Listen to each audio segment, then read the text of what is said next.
They snickered when she crawled under the massive Humvee engine at Fort Meridian, grease-stained coveralls hiding the network of scars that traced her arms like a roadmap of violence.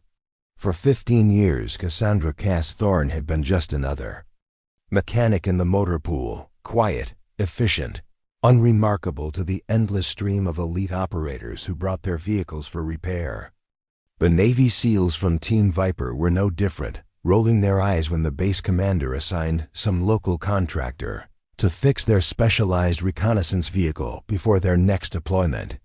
Before we jump back in, tell us where you're tuning in from, and if this story touches you, make sure you're subscribed, because tomorrow I've saved something extra special for you.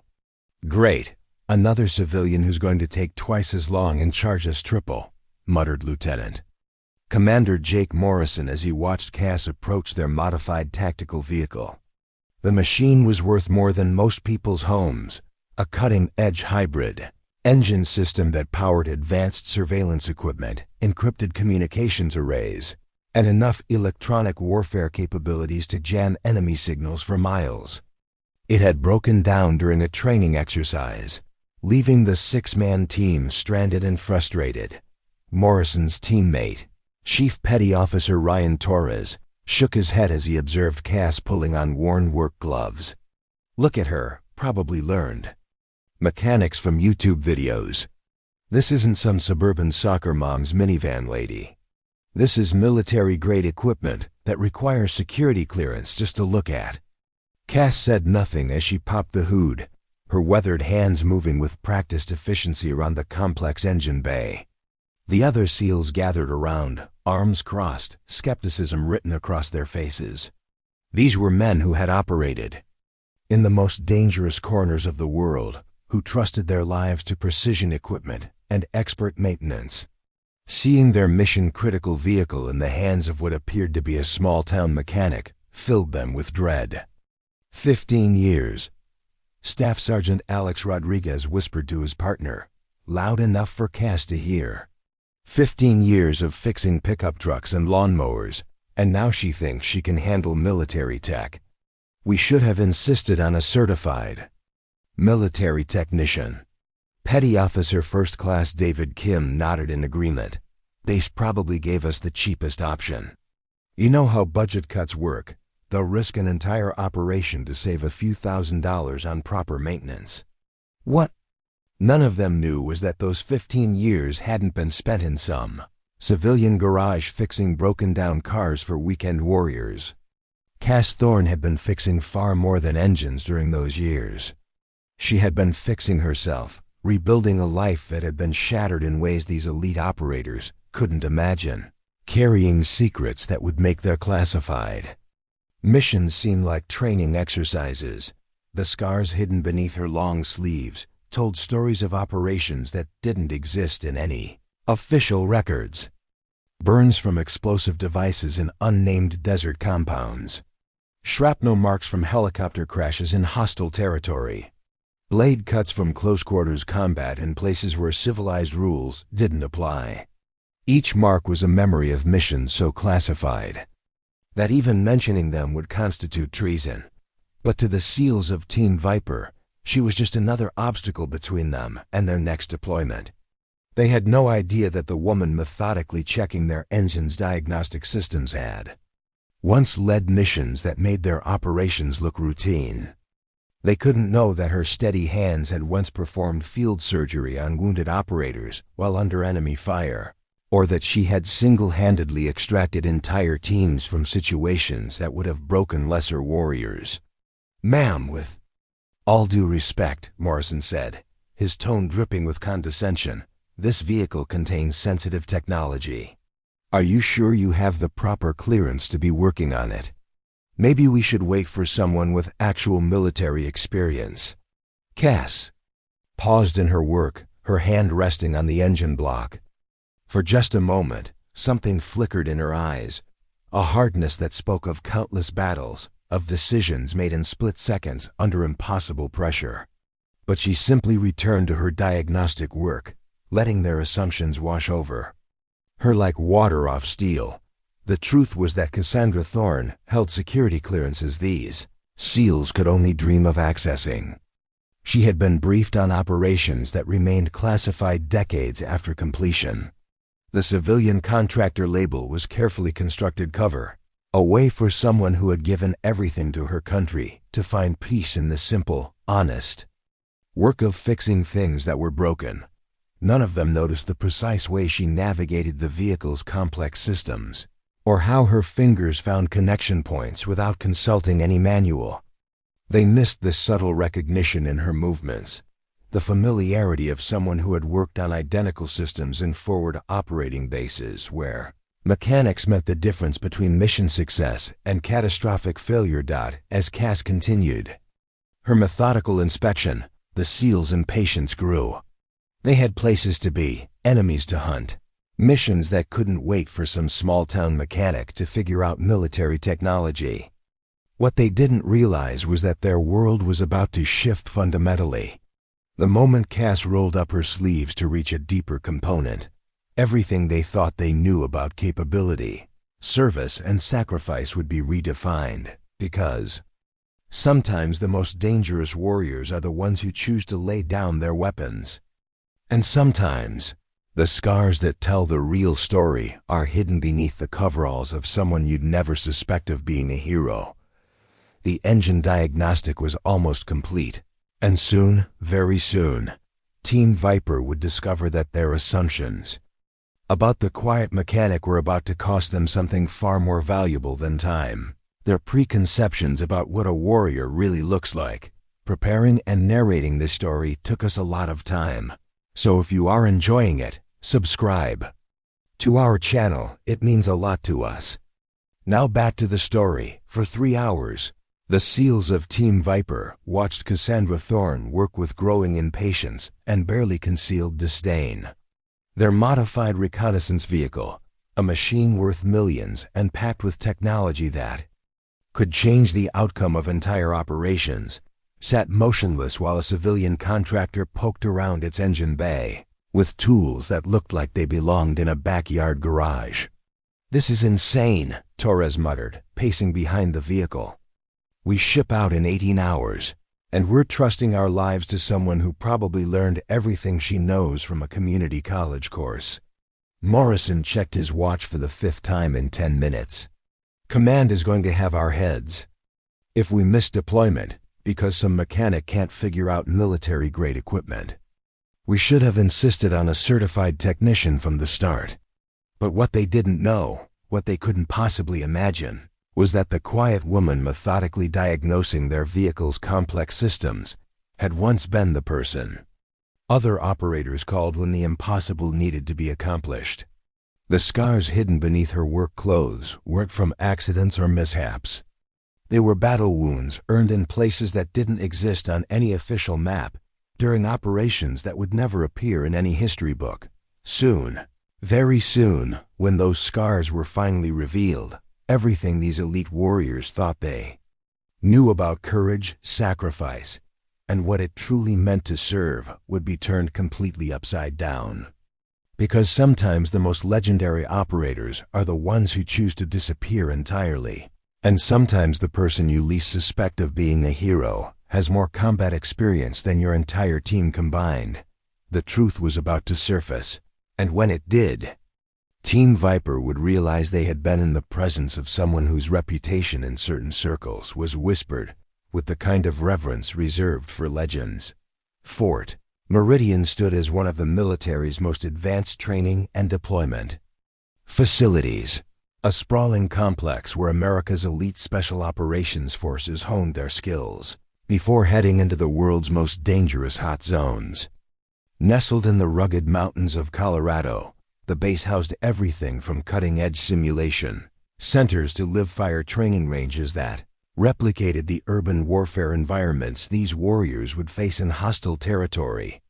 The motor pool where Cass worked occupied a massive hangar complex on the eastern edge of the base, its cavernous interior filled with vehicles that represented the pinnacle of military engineering. Armored personnel carriers sat alongside specialized reconnaissance vehicles, each one worth more than most people would earn in a lifetime. Advanced diagnostic equipment lined the walls, computers capable of interfacing with the most sophisticated. Military technology, tools that required security clearances just to operate. This wasn't a place where mistakes were tolerated.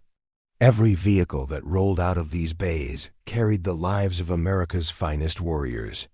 A single mechanical failure in the field could mean the difference between a successful mission and a catastrophic loss of life. The pressure was immense, the standards absolute, and the margin for error non-existent. Team Viper represented the apex of this elite world. Led by Lieutenant Commander Morrison, these 6 SEALs had been handpicked from thousands of candidates, each one a master of multiple combat disciplines. Morrison himself had led over 40 successful operations across 3 continents, earning commendations that remained classified, but spoke to his exceptional leadership under fire. His reputation within special operations circles was legendary, a calm, calculating operator who could adapt to any situation and bring his team home alive. Chief Petty Officer Torres served as the team's demolitions expert, a man who could fashion explosives from household chemicals or disarm the most sophisticated enemy devices with steady hands and nerves of steel. His record included successfully neutralizing improvised explosive devices in urban environments where civilians' lives hung in the balance, work that required not just technical expertise, but the kind of moral clarity that separated true professionals from mere soldiers. Staff Sergeant Rodriguez functioned as their communications specialist and medic, capable of establishing contact with command in the most hostile, electronic warfare environments while simultaneously treating battlefield injuries that would challenge civilian trauma surgeons. He had saved more lives than he could count, often under enemy fire, earning the unquestioning trust of every operator who had worked with him. Petty Officer Kim brought sniper capabilities that bordered on the supernatural, consistently achieving kill shots at ranges that pushed the boundaries of human possibility. His precision had eliminated high-value targets in operations that prevented terrorist attacks, saved hostages, and disrupted enemy command structures across multiple theaters of operation. The remaining 2 team members, Petty Officer 2nd Class Nathan Cross and Seaman First Class Michael Barnes, represented the future of special operations, younger warriors who combined traditional combat skills with cutting-edge technological expertise. Cross specialized in cyber warfare and electronic surveillance, capable of infiltrating enemy networks and gathering intelligence that traditional spies could never access. Barnes brought urban warfare and close-quarters combat skills honed in conflicts that tested the limits of human endurance and tactical innovation. Together, they formed a unit that could accomplish missions other teams couldn't even attempt. Their success rate was phenomenal, their reputation within the special operations community unmatched. They had operated in environments ranging from Arctic conditions to desert warfare, from dense urban combat zones to remote mountain operations where terrain and weather presented challenges as deadly as any enemy. The vehicle they needed repaired represented technology as advanced as their own capabilities. Its hybrid engine system powered not just transportation, but an entire mobile command center. Encrypted satellite communications equipment allowed them to coordinate with assets anywhere in the world. Advanced surveillance systems could gather intelligence from miles away, while electronic warfare capabilities could disrupt enemy communications across broad geographic areas. The diagnostic computers required to properly service such equipment represented millions of dollars in specialized technology. The technical manuals filled entire libraries, their contents classified at levels that required extensive background investigations just to access. Proper maintenance demanded not just mechanical expertise, but comprehensive understanding of military electronics, communications protocols, and weapon systems integration. This was the world where Team Viper operated, a realm of absolute Precision where every detail mattered, where lives depended on equipment functioning flawlessly under the most extreme conditions imaginable. It was a world where credentials meant everything, where reputation was earned through proven performance under fire, where respect came only to those who had demonstrated their capabilities in the crucible of actual combat. Into this environment of elite warriors and advanced technology had walked Cassandra Thorne, wearing civilian coveralls and carrying a toolbox that looked like it belonged in a neighborhood garage. To the members of Team Viper, she represented everything wrong with military outsourcing: corners cut for budget reasons, expertise sacrificed for cost savings, mission readiness compromised by bureaucratic penny pinching. They couldn't know that the unassuming woman now methodically working her way through their vehicle's complex systems had once operated in this same world at levels they couldn't imagine. They had no way of understanding that her presence at Fort Meridian represented not a cost-cutting measure, but a carefully orchestrated cover story designed to hide someone whose true identity would shock the special operations community to its core. The first thing anyone noticed about Cassandra Thorne was how she moved, with an economy of motion that spoke of someone who had learned to waste neither time nor energy. At 42, she possessed the kind of lean strength that came from years of physical demands rather than gymnasium workouts. Her auburn hair, streaked with premature silver, was pulled back in a practical ponytail that kept it clear of machinery and away from potential hazards. Her hands, weathered and calloused from decades of mechanical work, moved with the precision of a surgeon. As she navigated the vehicle's complex engine bay, she had arrived at Fort Meridian 3 years ago, under circumstances that remained deliberately vague in her personnel file. The official story listed her as a civilian contractor specializing in advanced automotive systems, hired to supplement the base's mechanical staff during a period of increased operational tempo. Her resume showed 15 years of experience with high-performance engines, certifications from multiple technical schools, and references from previous employers that checked out when contacted. What the file didn't mention were the gaps. Months and sometimes years where her employment history became mysteriously thin.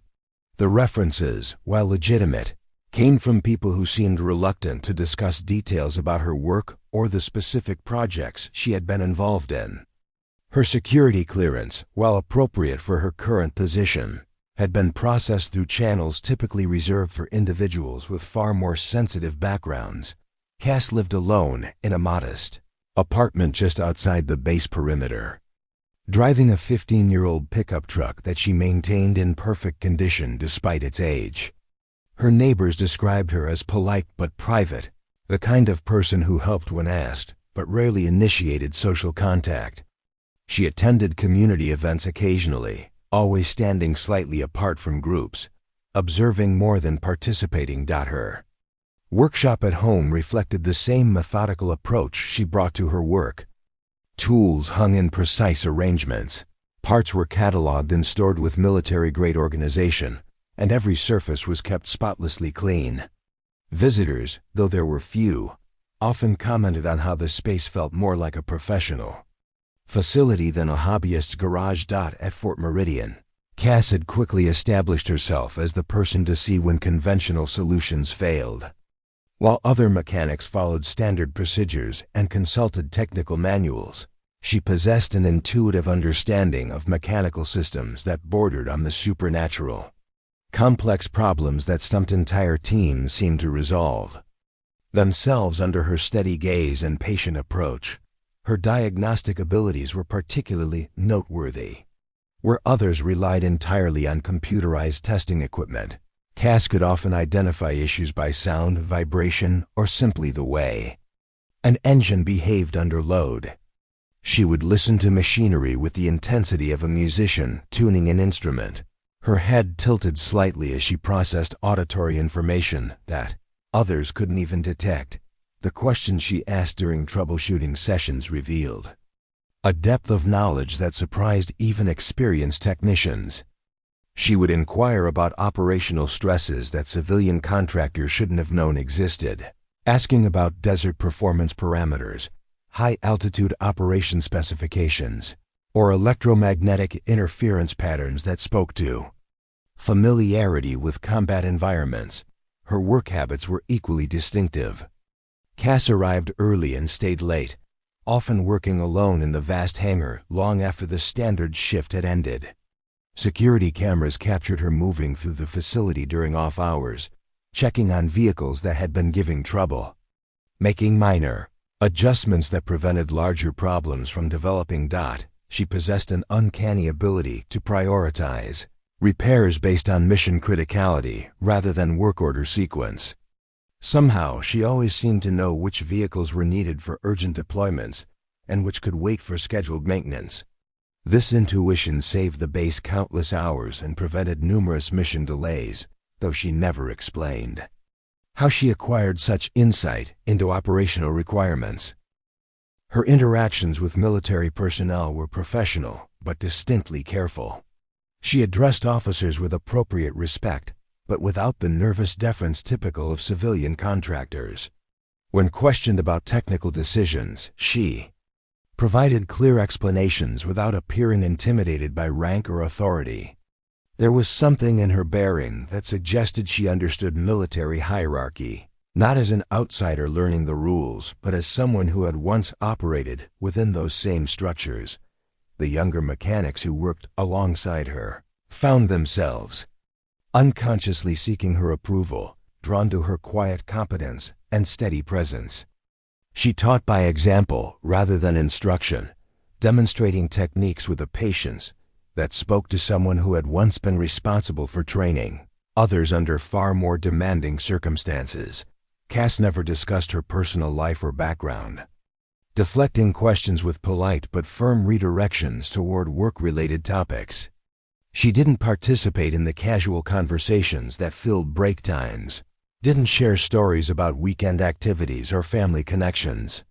Her private nature wasn't hostile or unfriendly. It was simply absolute, a boundary that she maintained with unwavering consistency. The few times she had been pressed for details about her previous experience, Cass would provide technically accurate but deliberately vague responses. She had worked on various automotive projects and gained experience with different types of mechanical systems, without ever specifying exactly what those projects or systems might have been. What was becoming increasingly clear to anyone who worked closely with her was that Cassandra, Thorne's background contained chapters that remained carefully unwritten in any official record. Her knowledge base was too broad, her instincts too sharp, and her understanding of military operations too precise for someone whose experience came entirely from civilian employment.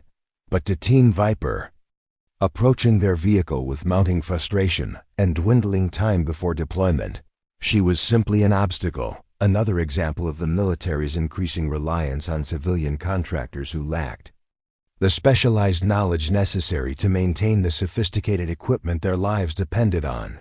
Lieutenant Commander Jake Morrison had built his reputation on precision, control, and an unwavering belief that excellence in special operations came from working only with the best.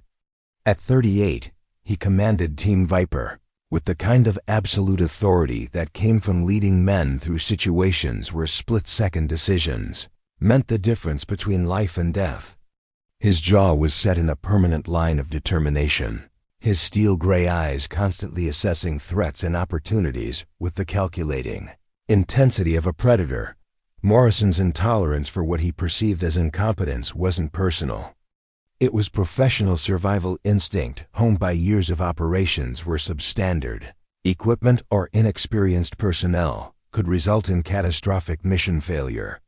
He had seen too many good operators die because someone in the supply chain had cut corners, assigned unqualified personnel, or prioritized cost savings over operational readiness. His frustration with Cass began the moment he learned their mission-critical vehicle would be serviced by a civilian contractor. In Morrison's world, everything had a proper chain of command, established protocols, and verified credentials. The idea that their sophisticated reconnaissance platform, a machine containing classified technology worth more than most people's homes, would be entrusted to someone outside the military hierarchy, violated every principle he held sacred. This is exactly what's wrong with the modern military, Morrison said to Torres as they watched Cass methodically working through her initial diagnostics. We've outsourced everything to the lowest bidder. 20 years ago, this vehicle would have been serviced by a master chief with 30 years of experience and security clearances that took decades to earn. Now we get some local mechanic who probably learned everything she knows from internet tutorials. His voice carried the particular edge that his team had learned to recognize, the tone that preceded some of Morrison's most intense training sessions when he pushed his operators to their absolute limits because he refused to accept anything less than perfection. It was the voice of a man who had never failed a mission and had no intention of starting now. Morrison's background shaped every aspect of his leadership philosophy. Born into a military family, he had grown up on bases around the world, absorbing the culture of service, sacrifice, and unwavering standards that defined military excellence. His father had been a Marine colonel, his grandfather a Navy admiral, and his great-grandfather had died at Normandy leading troops ashore under impossible odds. The weight of that legacy drove Morrison to achieve standards that others considered unreachable. He had graduated at the top of his class from the Naval Academy, completed SEAL training with honors, and earned advanced degrees in tactical operations and military technology. Every step of his career had been calculated to prepare him for the kind of leadership role he now held, commanding elite warriors in operations that shaped global security. His operational record spoke to that preparation. 43 successful missions across 3 continents, including operations that had prevented terrorist attacks, rescued hostages from seemingly impossible situations, and eliminated high-value targets that threatened American interests. Morrison's teams had never lost a member under his command, a record that required not just tactical brilliance, but absolute attention to every detail that could affect mission success. That attention to detail was what made the current situation so intolerable. Morrison knew exactly how sophisticated their reconnaissance vehicle was, understood the complexity of its integrated systems, and appreciated the level of expertise required to properly maintain such equipment. Watching Cass work with tools that looked like they belonged in a civilian garage felt like watching someone perform surgery with kitchen utensils. Look at her methodology, Morrison continued, his frustration building as Cass continued her systematic approach to diagnosing the vehicle's problems.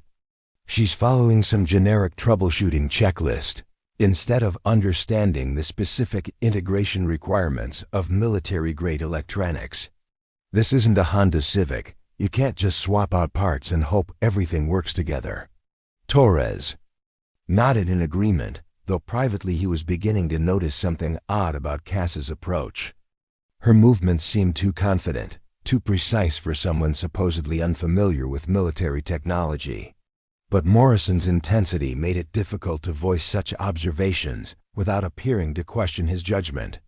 And another thing, Morrison added, his voice rising slightly as his irritation peaked. Where's her backup? Where's her supervisor? In the military, you never work alone on critical equipment. There's always redundancy, always someone checking your work. But here we have one person working by herself, with no oversight, responsible for equipment that 6 lives depend on. Morrison's concern wasn't entirely without merit. The vehicle they needed repaired represented the culmination of decades of technological advancement, incorporating systems that required specialized knowledge to maintain properly. Its engine management system interfaced with advanced electronics. Its communications equipment required precise calibration, and its surveillance systems demanded understanding of military operational requirements. The lieutenant commander had personally overseen the integration of much of this technology, working with defense contractors and military engineers to ensure that every component met the exacting standards required for special operations deployment. He understood the system specifications better than almost anyone, which made watching a civilian contractor attempt repairs feel like professional negligence. "Ma'am," Morrison finally said, approaching Cass directly as his patience reached its limit. "I need to ask, what specific experience do you have with hybrid military propulsion systems? Have you worked on integrated communications platforms before? Do you understand the electromagnetic compatibility requirements for the surveillance equipment this vehicle carries?" His questions were delivered with the kind of professional courtesy that barely concealed deep skepticism. Morrison wasn't trying to be deliberately hostile, but his responsibility for his team's lives made diplomatic niceties feel like luxury he couldn't afford. If this civilian contractor lacked the expertise their mission required, he needed to know immediately so he could demand properly qualified personnel. Cass looked up from her work, meeting Morrison's intense stare with calm brown eyes that revealed nothing. "I understand your concerns, Commander. Your vehicle will be ready for deployment on schedule, fully functional and properly tested." The response only increased Morrison's frustration. No specifics, no credentials, no detailed explanation of her qualifications, just bland assurance that everything would work out fine. In Morrison's experience, people who avoided direct answers to technical questions usually did so because they lacked the knowledge to provide them. Rodriguez observed more carefully, his medical training having taught him to notice subtle details that others might miss. Cass was indeed working with remarkable confidence, but there was something else, something in her posture and hand positioning that seemed familiar. "You know what's really interesting?" Rodriguez said slowly. "Watch her stance when she's working on the electronics. That's not how civilian technicians position themselves. That's military protocol for handling sensitive equipment in potentially hostile environments." The observation was subtle but significant. Civilian mechanics typically leaned into their work, getting as close as possible to see fine details. But Cass maintained a stance that kept her head up and eyes mobile, allowing her to monitor her surroundings while working. It was a defensive posture ingrained through training in environments where situational awareness meant survival. Torres nodded, his suspicions growing stronger. "And another thing, notice how she's checking the vehicle's armor plating integration. That's not something you'd know to look for unless you understood how battlefield modifications affect overall system performance. Civilian contractors don't typically worry about ballistic protection interfacing with engine cooling systems." As if to emphasize their growing concerns, Cass performed a procedure that made both operators straighten in surprise. She was testing the vehicle's electronic warfare capabilities, systems designed to jam enemy communications and disrupt hostile surveillance equipment. The testing protocol required not just technical knowledge but understanding of operational doctrine that was classified well above civilian contractor levels. "Okay, that's definitely not normal," Rodriguez whispered. "Those countermeasure systems are compartmentalized information. You need special access clearances just to know they exist, let alone understand how to test them properly." Torres was beginning to feel genuinely unsettled. His initial frustration with having a civilian contractor work on their equipment was transforming into something closer to professional curiosity mixed with growing concern. "We need to figure out who this woman really is," he said quietly. "Because everything I'm seeing tells me she's not who she appears to be." The breakthrough moment came when Cass began diagnosing what appeared to be a complex integration problem between the vehicle's propulsion system and its surveillance equipment. The issue required understanding not just mechanical engineering, but electronic warfare theory, operational security protocols, and advanced signal processing, knowledge that represented years of specialized military training. But instead of calling for technical support or consulting reference materials, Cass simply stared at the diagnostic display for several minutes, her expression becoming distant and focused. Then, with movements that spoke of deep familiarity with the systems involved, she began making adjustments that addressed not just the immediate problem, but several potential issues that standard diagnostic procedures wouldn't have identified. Jesus Christ, Torres breathed, watching her work.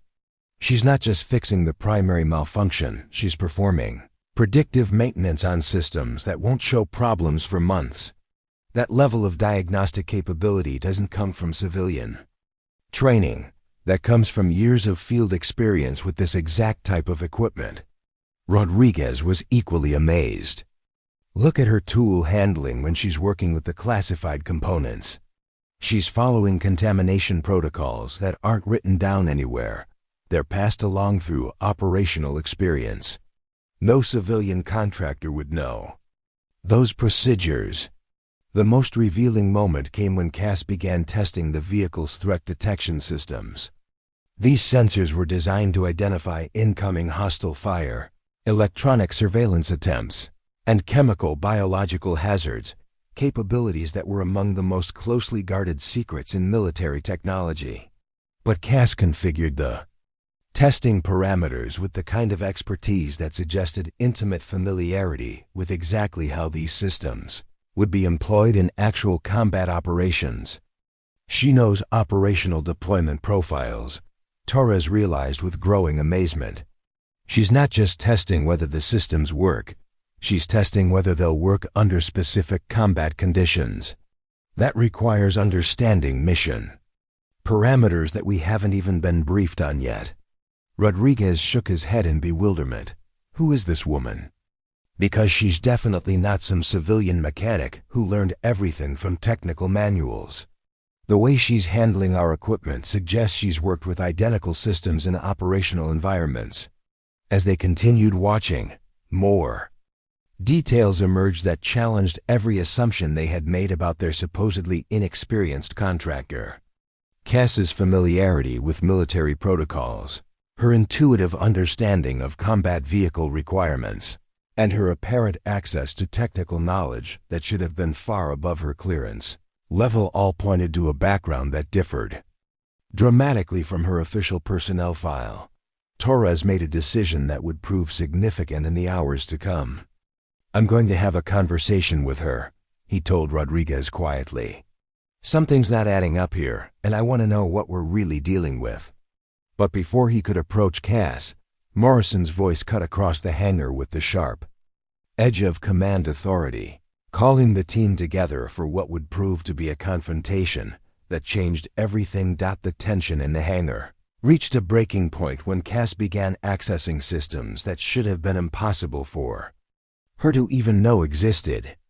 What started as subtle observations by Torres had evolved into something that demanded immediate attention from the entire team. The evidence was mounting that their civilian contractor possessed knowledge and capabilities that defied every assumption they had made about her background. The catalyst came when Cass needed to perform what she casually referred to as a routine calibration on the vehicle's integrated weapons platform. The system in question wasn't just classified, it was compartmentalized at levels that required special access clearances, typically reserved for personnel with decades of verified service in specialized roles. Yet Cass approached the weapons interface with the same confident familiarity she had demonstrated with every other component. Petty Officer Kim, whose sniper training had taught him to notice the smallest details, was the first to recognize what was happening. "Commander," he said urgently, his voice tight with disbelief. She just accessed the fire control protocols without looking up any reference codes. Those access sequences change monthly and require biometric verification for anyone without permanent authorization. Morrison's head snapped around to focus on Cass's work area. What he saw confirmed his worst fears and simultaneously shattered his understanding of the situation.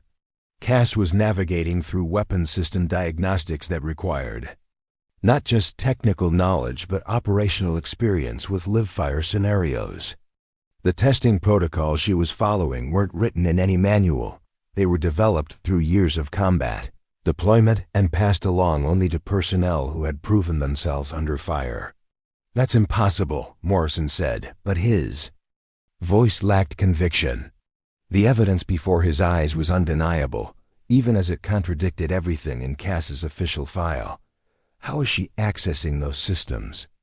Those protocols are restricted to personnel with combat deployment records and specialized weapons training certifications.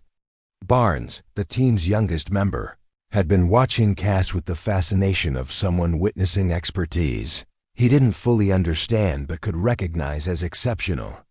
"Sir, I've been timing her diagnostic procedures. She's completing complex system checks in half the time our best military technicians require. And she's not just running standard tests, she's performing battlefield-specific evaluations that suggest she knows exactly how this equipment performs under combat stress." The situation escalated dramatically when Cass began testing the vehicle's defensive countermeasures. These systems were designed to protect against specific types of threats that were classified at the highest levels of military intelligence. The testing procedures required understanding not just how the equipment functioned, but detailed knowledge of enemy capabilities, threat assessment protocols, and operational security measures that took years to master. Cross, whose cyber warfare background made him acutely aware of information security protocols, watched in growing amazement as Cass performed evaluations that required access to threat databases he wasn't certain she should even know existed. "She's running threat simulation protocols that incorporate intelligence assessments from active operational theaters," he reported to Morrison, his voice reflecting his bewilderment. "That information is updated weekly based on real-world intelligence gathering. How does a civilian contractor have access to current threat assessment data?"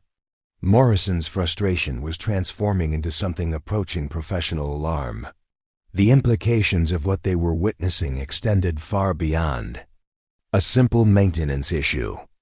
If Cass possessed the kind of security clearances her actions suggested, then her presence at Fort Meridian represented something far more complex than civilian contracting. But if she was accessing classified systems without proper authorization, they were looking at a potential security breach of catastrophic proportions. The most disturbing revelation came when Cass began configuring the vehicle's emergency destruction protocols. These systems were designed to prevent sensitive technology from falling into enemy hands if a mission went wrong, incorporating explosive charges and electronic warfare measures that could eliminate all trace of classified capabilities. The protocols for testing such systems were among the most closely guarded secrets in military technology, known only to personnel who had been specifically trained for missions where capture was a real possibility. "Commander, we have a serious problem," Torres said, his earlier observations now seeming prophetic. "She's not just familiar with those destruction protocols, she's modifying them. Those modifications suggest she's adapting the systems for specific operational environments that match our upcoming deployment profile. How would a civilian contractor know our mission parameters?" Rodriguez, whose medical training included battlefield trauma protocols, noticed another disturbing detail. "Watch her body language when she's working with the defensive systems. Those aren't the movements of someone learning unfamiliar equipment. That's muscle memory from extensive training. She's handling explosive components and electronic warfare equipment like she's done it thousands of times before." The breaking point came when Cass performed a procedure that left the entire team speechless.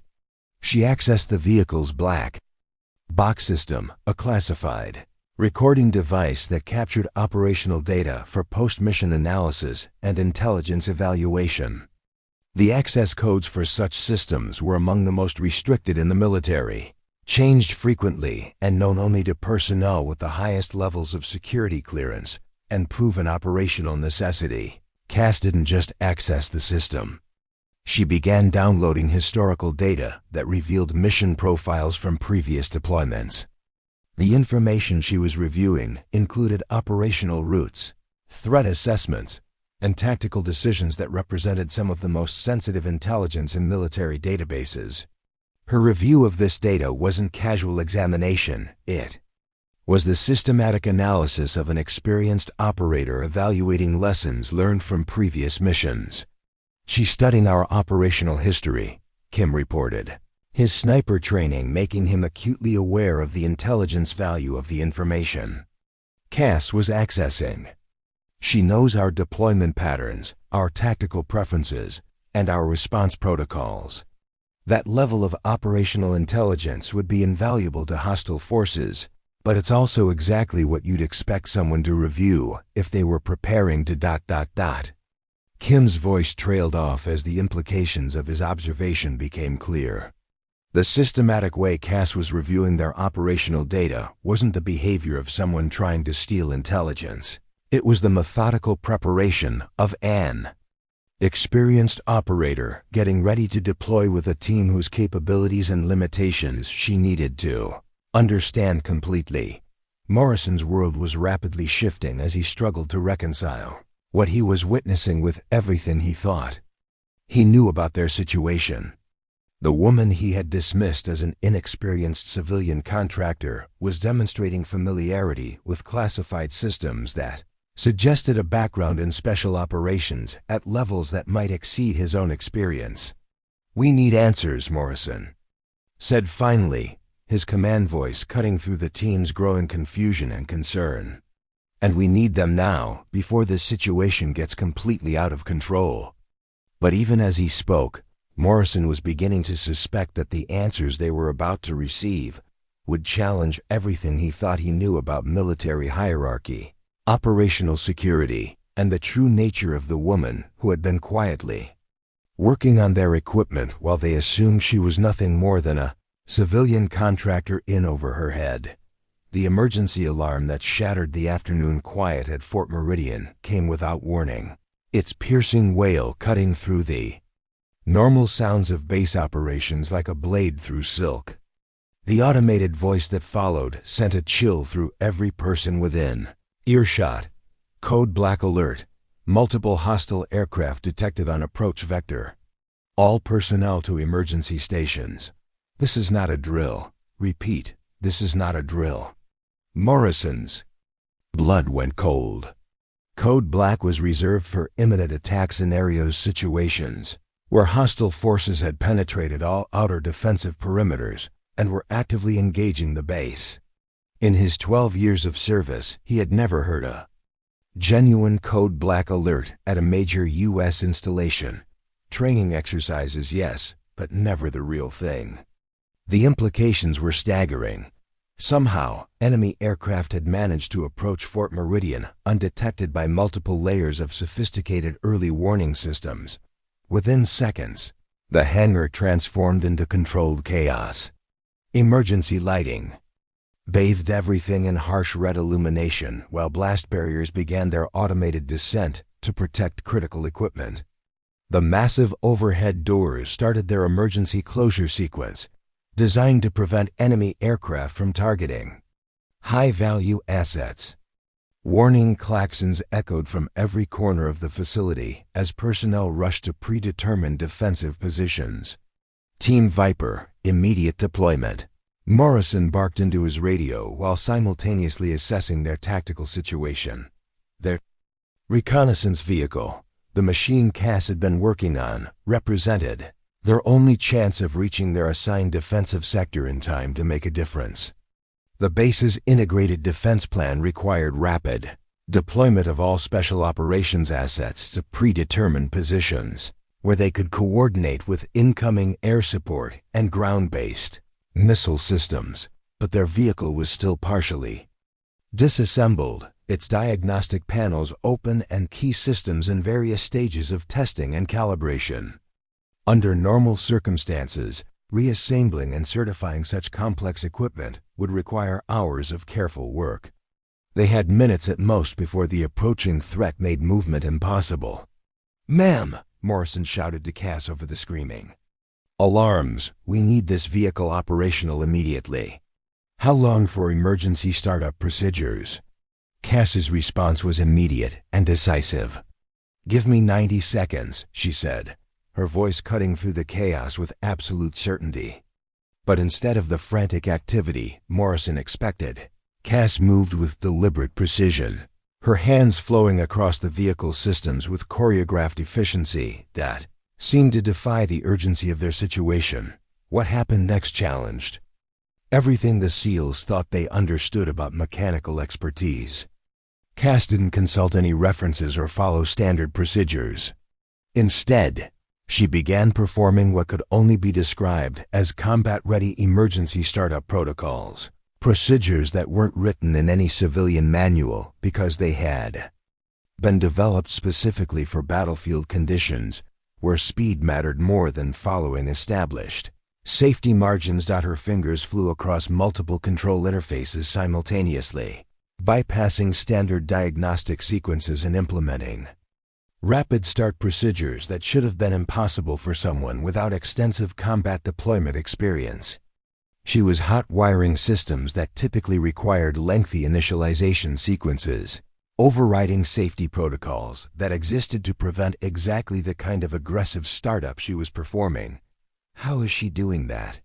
Barnes demanded, watching in amazement as Cass brought complex electronic systems online in fractions of their normal startup time. Those are emergency field procedures that aren't taught outside of special operations training programs. Torres, whose growing suspicions had been building throughout the afternoon, felt a chill of recognition. Those aren't just emergency procedures, he said quietly. Those are battlefield improvisation techniques. She's starting this vehicle the same way you'd do it if you were under enemy fire and had 30 seconds to get moving before incoming artillery found your position. The most shocking revelation came when the base's defensive systems failed to recognize the approaching aircraft. The sophisticated radar and electronic warfare equipment that protected Fort Meridian systems, worth hundreds of millions of dollars and representing the pinnacle of military technology, were somehow unable to identify or target the incoming threats.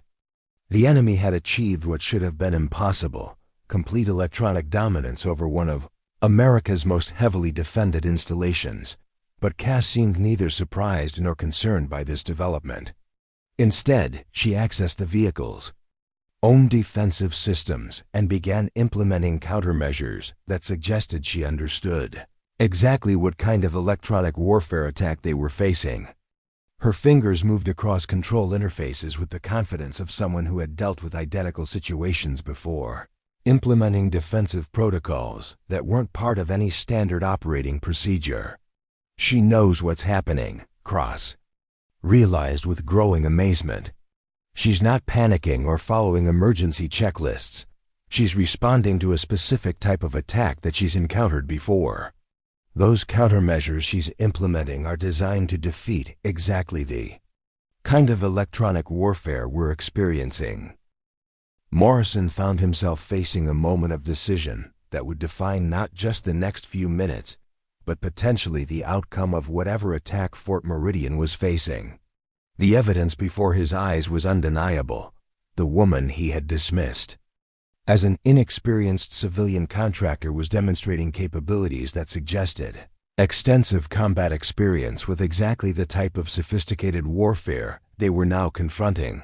But accepting that evidence meant acknowledging that everything he thought he knew about their situation was wrong. It meant trusting their lives to someone whose true background remained a complete mystery, whose presence at Fort Meridian now seemed far more significant than simple civilian contracting, and whose capabilities appeared to exceed those of his own highly trained team.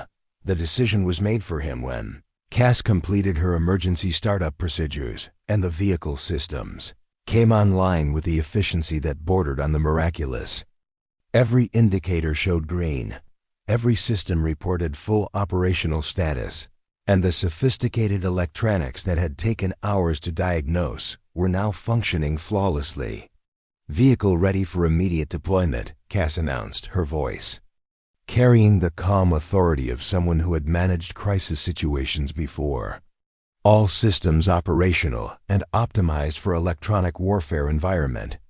But instead of stepping aside to let the team deploy, Cass moved toward the driver's position with the decisive action of someone who had every intention of accompanying them into whatever danger awaited outside the hangar. Her movement wasn't a request or suggestion. It was the action of someone who understood their tactical situation better than they did and knew that their survival might depend on capabilities that only she possessed.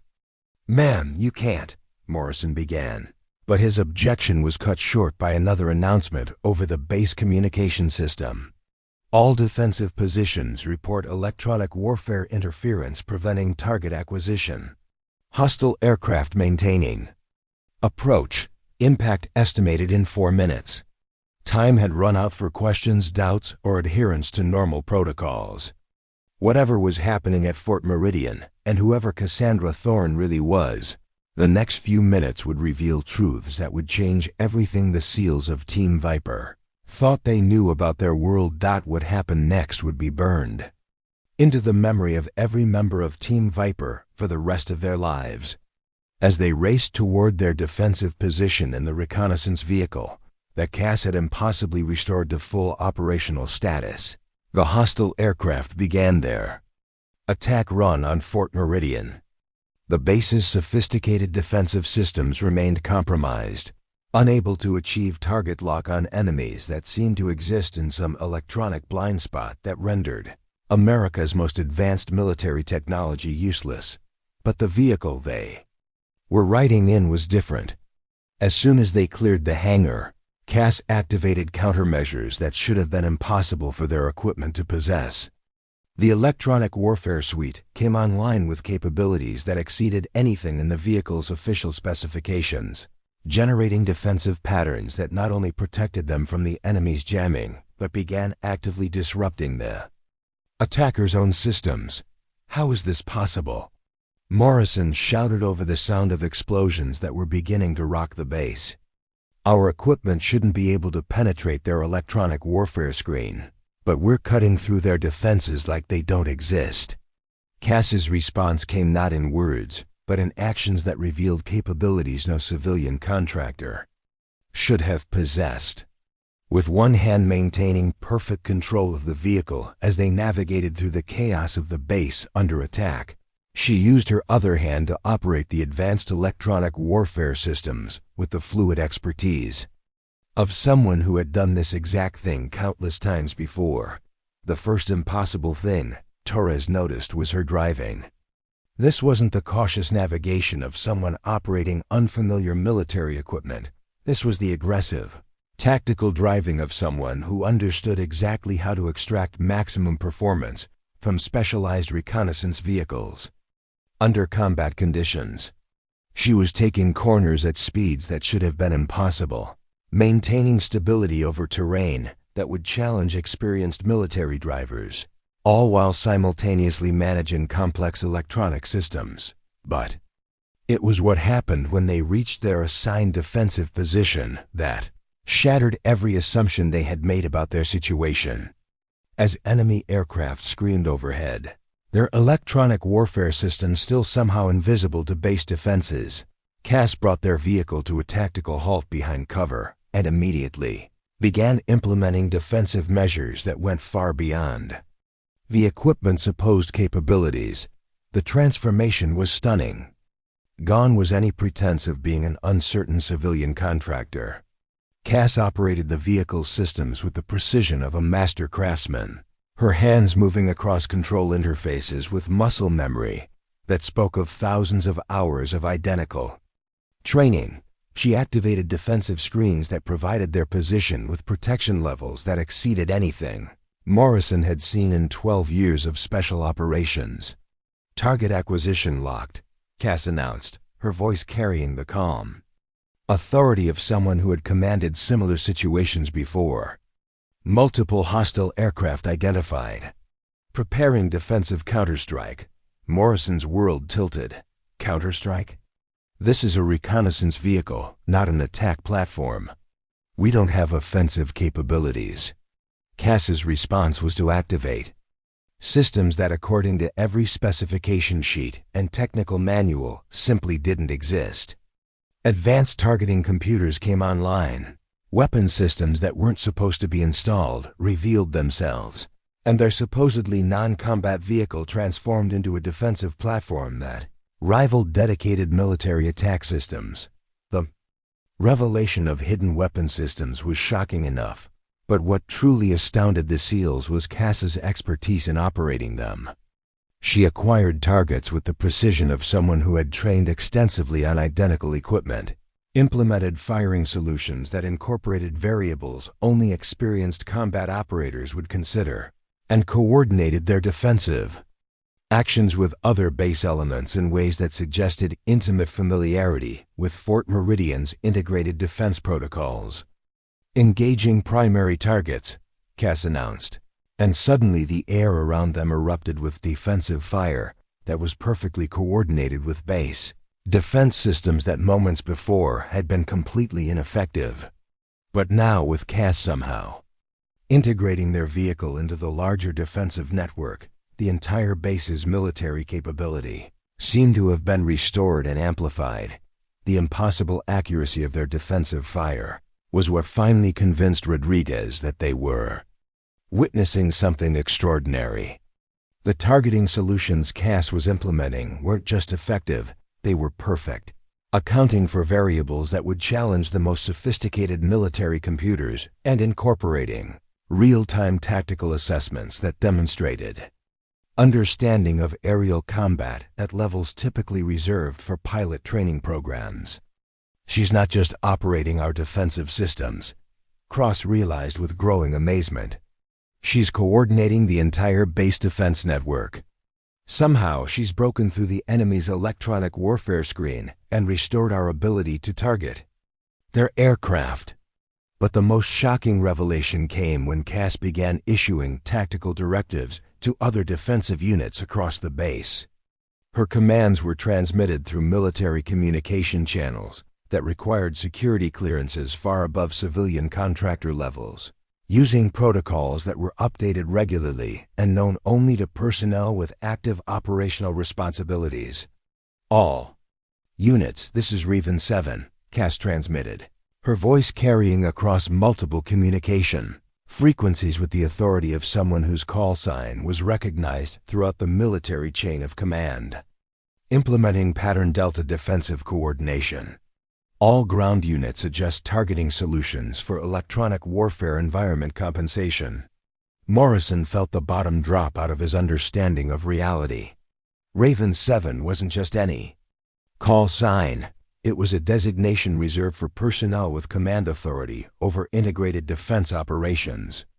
The protocols Cass was implementing weren't just advanced, they were classified at levels that required years of proven service and extensive security background investigations. The enemy aircraft, suddenly finding themselves facing coordinated defensive fire from a base they thought they had electronically neutralized, began taking casualties. Their attack formation, which had approached with the confidence of forces facing compromised defenses, found itself outmaneuvered by defensive coordination that anticipated their tactics and countered their electronic warfare capabilities with precision that bordered on prescience. "Multiple enemy aircraft down," Barnes reported, watching in amazement as their supposedly impossible defensive coordination proved devastatingly effective. "Base defenses are operating at full capability. How did she restore systems that moments ago were completely compromised?" But even more shocking than Cass's ability to restore the base's defensive systems was the realization that she was commanding the entire defensive operation with expertise that suggested this wasn't her first experience with coordinated base defense under electronic warfare conditions. Her tactical decisions were perfect, her timing flawless, and her understanding of both enemy capabilities and friendly defensive assets complete. As the last enemy aircraft fell from the sky, destroyed by defensive fire that had been coordinated with mathematical precision, the members of Team Viper found themselves staring at a woman who had just demonstrated capabilities that challenged everything they thought they knew about military hierarchy, operational security, and the true nature of expertise. The quiet Civilian contractor who had been dismissed as potentially incompetent had just single-handedly saved Fort Meridian from an attack that should have been devastating. Using capabilities that exceeded those of personnel with decades of specialized training, operating with authority that suggested security clearances at the highest levels of military command. But the most shocking revelation was yet to come. As Cass began securing their defensive systems and preparing post-action reports with the efficiency of someone who had performed identical duties countless times before, she finally began to reveal exactly who she really was and why her presence at Fort Meridian represented far more than simple civilian contracting. In the aftermath of the attack, as emergency response teams secured the base and damage assessment began, Team Viper found themselves in a state of shocked silence. The woman they had spent hours dismissing as an incompetent civilian contractor had just demonstrated capabilities that defied every assumption they had made about military expertise, operational authority, and the nature of classified operations. Morrison was the first to break the silence, his voice hoarse with disbelief. "Who are you, really?" Cass sat quietly for a moment, her hands still resting on control interfaces that moments before had coordinated the defense of an entire military installation. When she finally spoke, her voice carried a weight that suggested she was about to reveal truths that had been carefully guarded for years. "My name is Colonel Cassandra Alexandra Thorne Blackwater," she said, the formal declaration carrying across the vehicle's interior like a physical force. "United States Army Special Operations Command, Task Force Phantom. Serial number classified. Security clearance level classified. Current operational status classified." The silence that followed was deafening. Colonel, not the civilian contractor they had assumed, not even a lower-ranking military technician, but a full colonel with Special Operations Command Authority. The implications crashed over Team Viper like a tsunami, reshaping everything they thought they understood about their situation. Torres was the first to recover his voice. "Task Force Phantom? I've never heard of any unit with that designation." Cass's expression became distant, as if she were accessing memories that carried significant emotional weight. "Task Force Phantom doesn't exist in any official military structure. We operate outside conventional command hierarchies, handling situations that require complete deniability. Our missions don't appear in any records, our personnel don't officially exist while deployed, and our operations are designed to leave no trace of government involvement." Rodriguez leaned forward, his medical training making him acutely aware of the physical stress indicators that accompanied traumatic memories. "The scars on your arms," he said carefully. "They're not from mechanical accidents, are they?" For the first time since the attack began, Cass's professional composure wavered slightly. She looked down at her arms, where the long sleeves of her coveralls had been pushed back during the emergency response, revealing the network of scars that had been hidden throughout their interaction. "These scars tell the story of operations that never happened," she said quietly, her voice carrying the weight of experiences that had fundamentally changed her. Extraction missions in hostile territory, where the only way out was through enemy positions that shouldn't have been survivable. Electronic warfare operations where direct physical contact with damaged equipment was the only way to prevent mission failure. Close-quarters combat in situations where conventional weapons weren't sufficient. She rolled up her left sleeve completely, revealing a particularly prominent scar that ran from her wrist to her elbow. This one came from manually disabling an enemy electronic warfare system during a hostage rescue operation. The equipment was electrically active, and the only way to prevent it from alerting enemy forces was to physically sever the connections while the system was running. The electrical burns took months to heal properly. Kim, whose sniper training had taught him to notice details others missed, studied the scars with professional interest. "Those aren't random injuries," he observed. "They form patterns that suggest repeated exposure to specific types of hazards." Combat electronics, explosive devices, blade weapons used in close-quarters fighting. Cass nodded, continuing her revelation.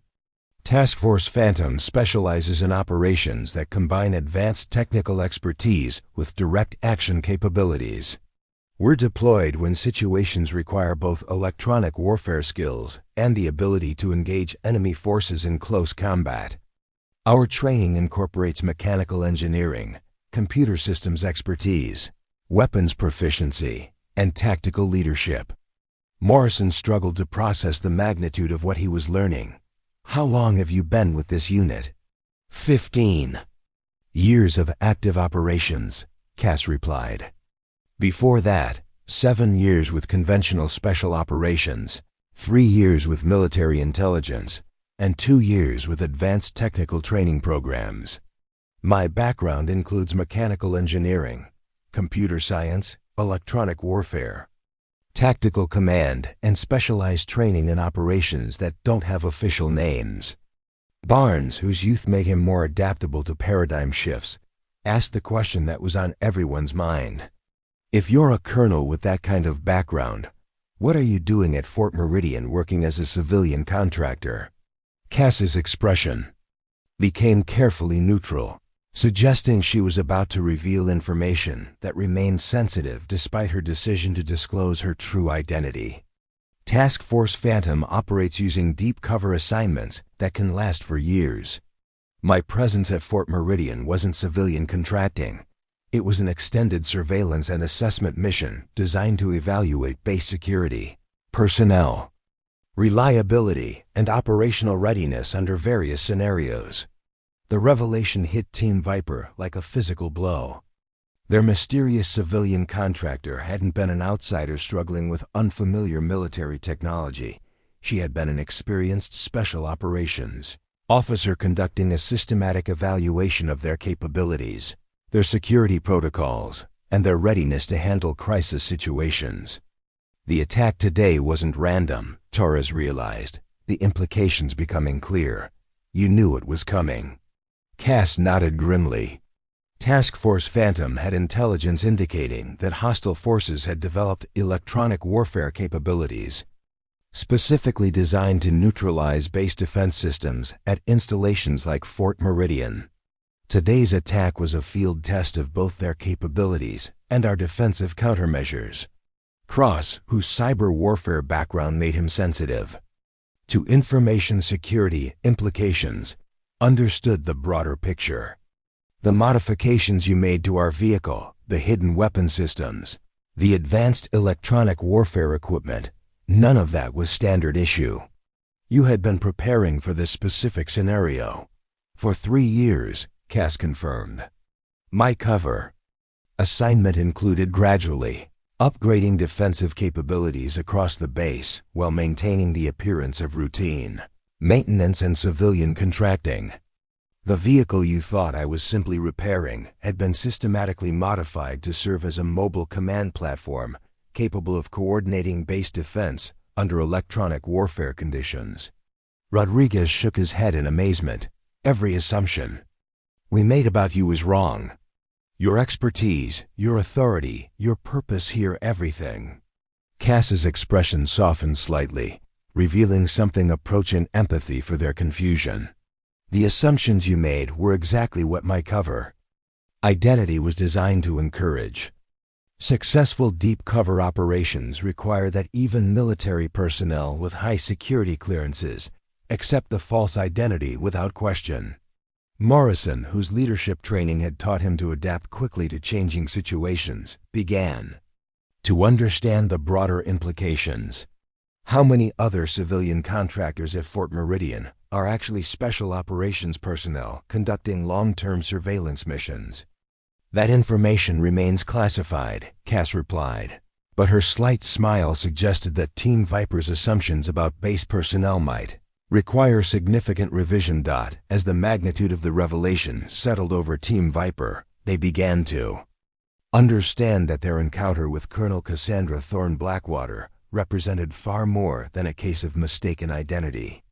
They had witnessed the execution of a long-term special operations mission that had been years in development, participated in a defensive action that validated new tactical concepts, and learned that the military's approach to base security and personnel assignment was far more sophisticated than they had imagined.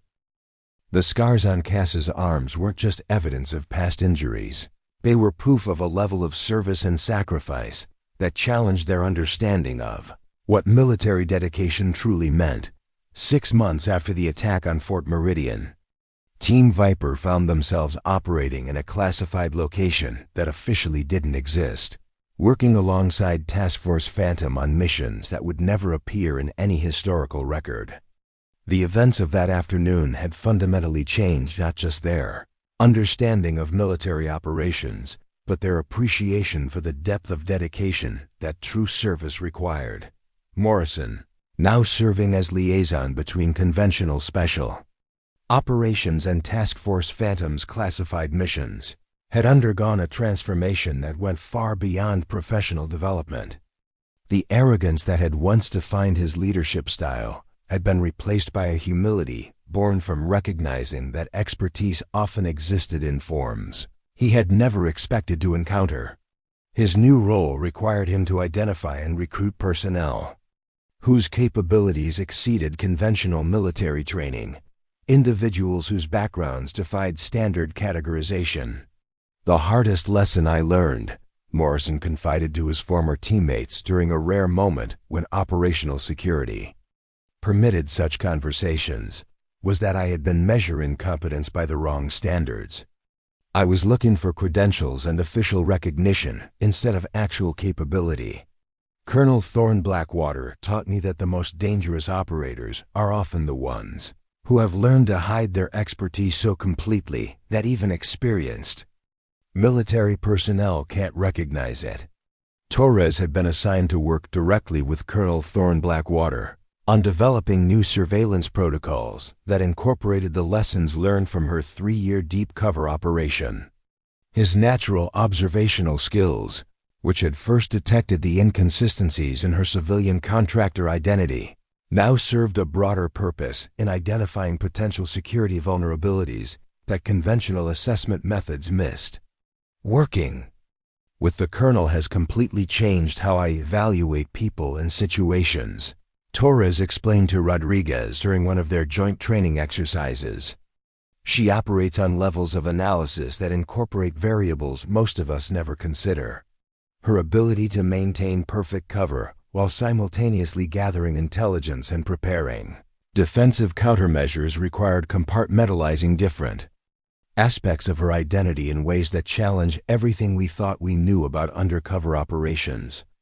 Rodriguez, whose medical background had made him sensitive to the physical and psychological costs of extended special operations deployment, had developed a deep appreciation for the sacrifices that Task Force Phantom personnel made in service of missions that would never be officially acknowledged.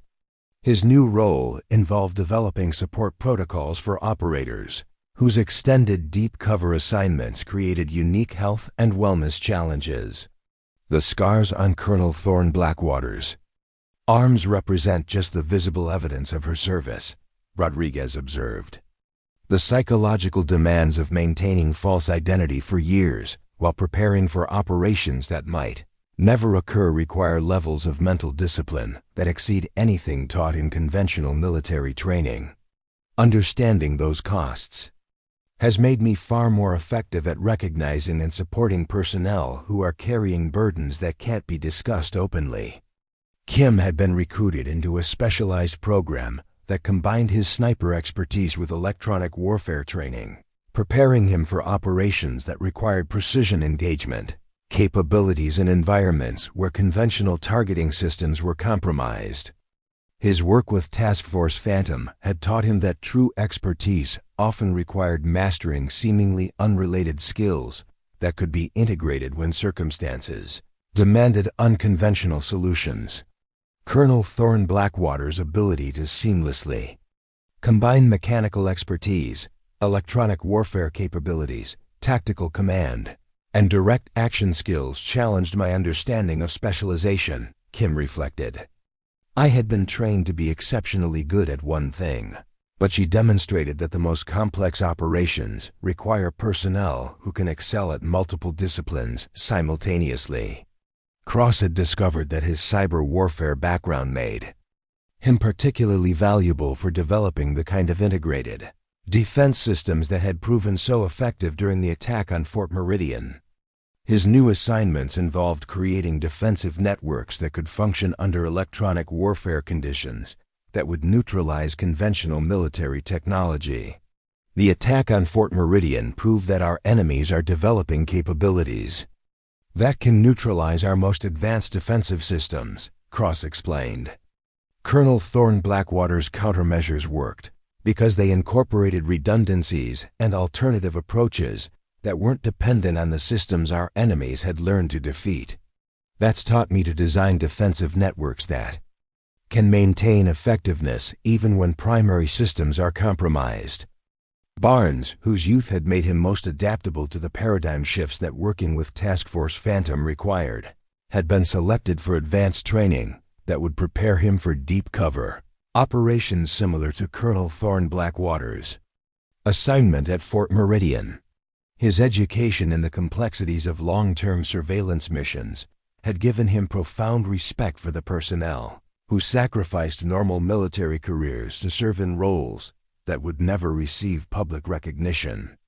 Learning about the Colonel's 15 years of service in operations that don't officially exist has completely changed my understanding of military dedication, Barnes admitted.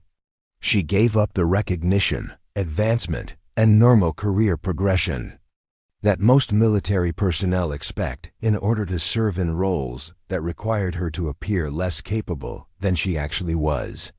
That level of selfless service represents something beyond conventional understanding of duty and honor.